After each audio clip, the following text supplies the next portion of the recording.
Hey guys, welcome back to Stop Loss with Spencer, episode 12. Might actually have to rebrand this to Self-Funding with Spencer now because we're moving a little bit away from just the solely talking about stop loss and moving more into the territory of fully insured versus self-funded and that sort of thing. And so today we're actually going to discuss fully insured versus self-funded in terms of pros and cons. And yes, I now have a laser pointer. Lasers. Sweet. Okay. So starting left to right, fully insured, let's talk about some pros of being fully insured because there are some pros of being fully funded or in a prepaid contract or in a fixed contract, however you want to describe it.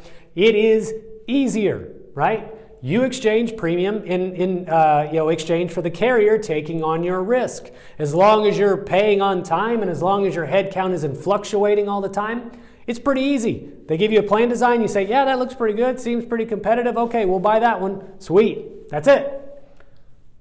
I mentioned it kind of within that previous one, easy, and the funding is predictable. So not necessarily predictable renewals always, and we can talk more about that, but predictable on a monthly basis. Again, if you're not doubling or tripling in size month to month, your funding is probably going to be fixed, especially if you're a smaller company that stays static in terms of enrollment. You're basically just going, all right, well, we'll budget $100,000 a month for our premium, and that's all you got to worry about. Claims are the carriers. So the carrier is effectively indemnifying you, obviously based on the plan design, in and out of network, eligible claims and whatnot, but their responsibility is to be your insurer so you don't have to worry about the variability of claims month to month, okay? And then in the sub 50 space, because those are community rated, those are age banded and based on your actual enrollment and the individual's age and demographics, they're going to pay a fixed guaranteed premium. So it is possible that even if you have lots of risk for a really small group, you're going to get to underpay relative to that risk because it's not really being taken into account, okay? So cons. You don't have any control. You don't have control over plan design. You don't have control over who's doing the administration. You don't have control over cost containment. You basically get to pick something off the shelf, and that's what you get. You get what you're paid for, but you don't have much control over the outcome. Increased premium taxes. So you're paying premium taxes on the entirety of the premium rather than when you're self-funded, you pay it solely on the stop loss portion, which is much less. So you are going to pay more in premium taxes being fully insured. And also, one of the big reasons, I probably should have put it at the top, but no data. You don't get much data at all. Yeah, I'm aware there are some prepackaged insight reports and whatnot, but they're pretty minimal in terms of what you get. They certainly don't go down to the member level. They certainly don't give you CPT code information and who's going to the ER as much. And really, if you can't, like I said earlier in the video, if you can't measure it, you can't manage it. So no data, really one of the biggest downsides in my opinion. And that's also obviously why it's a pro over here on the self-funded side. And I'm doing my best to be objective. I think anybody that's seen my videos before understands that I'm a homer when it comes to self-funding and especially stop loss. I'm biased towards it, but I still want to say that there are some cons to self-funding, and obviously I'm a big fan of the pros, so we'll talk about the pros first. Pros, you get control. You get a lot more control over plan design, right? You're not just picking from off the shelf or what's been filed with that insurance carrier with the state. You get some control over plan design. You get control over who's your administrator potentially, who's your PBM. You get control over how you fund the plan. You get control over contract basis and all of it. All of a sudden, sometimes it could be overwhelming, but you get control. You get to take the power back from the man, okay?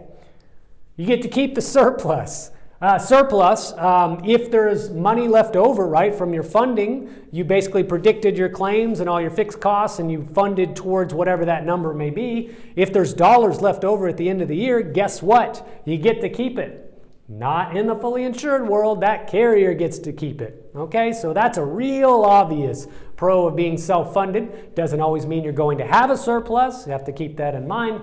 But if you do, and assuming you're not level funded and there's some sort of surplus share, you get to keep all that money. Yes. Reduced premium taxes, I already mentioned that, don't need to go over that too much. Access to data. Okay, I want to spend a little bit of time on this because this is really one of my favorite reasons why you self-fund.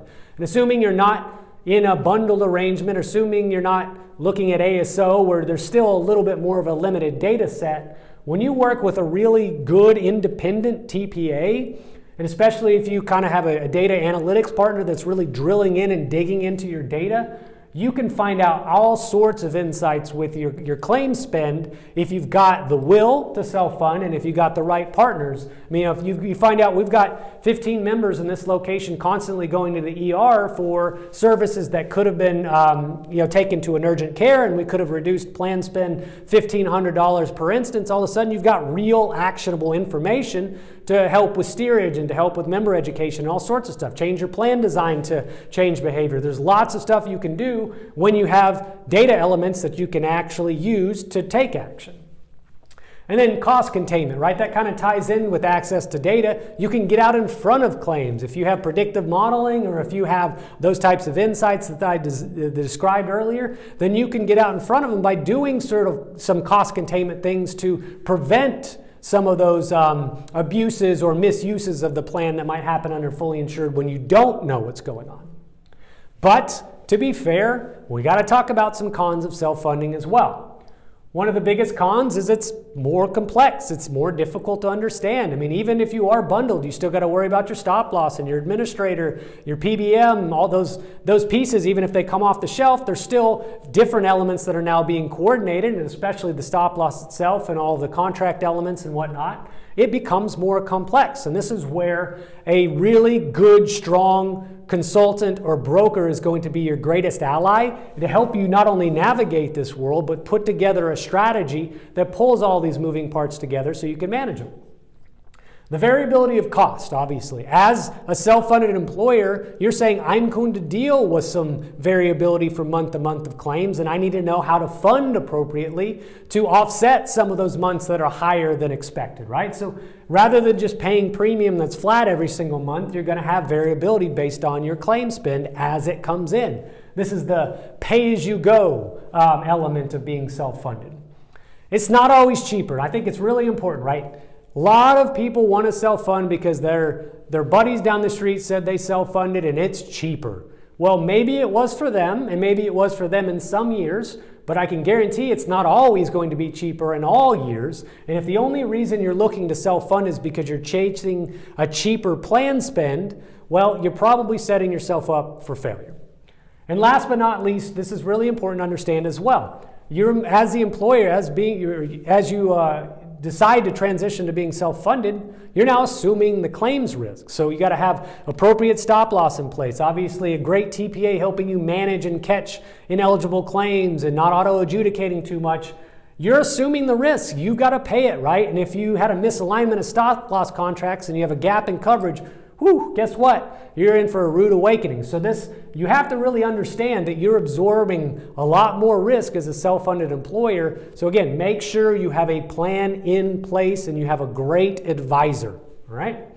So talk through the main bullet points of each, pros and cons, fully insured versus self-funded. This is not an exhaustive list. If I made a mistake or misspoke or didn't quite understand fully insured, I will provide the caveat that, of course, this is not my area of expertise as much as this. So keep that in mind. Maybe correct me if I said something that wasn't quite true. But as always, I welcome comments, questions, concerns, and I really appreciate you guys tuning in again. So self-funding with Spencer, should I rebrand? Let me know. All right.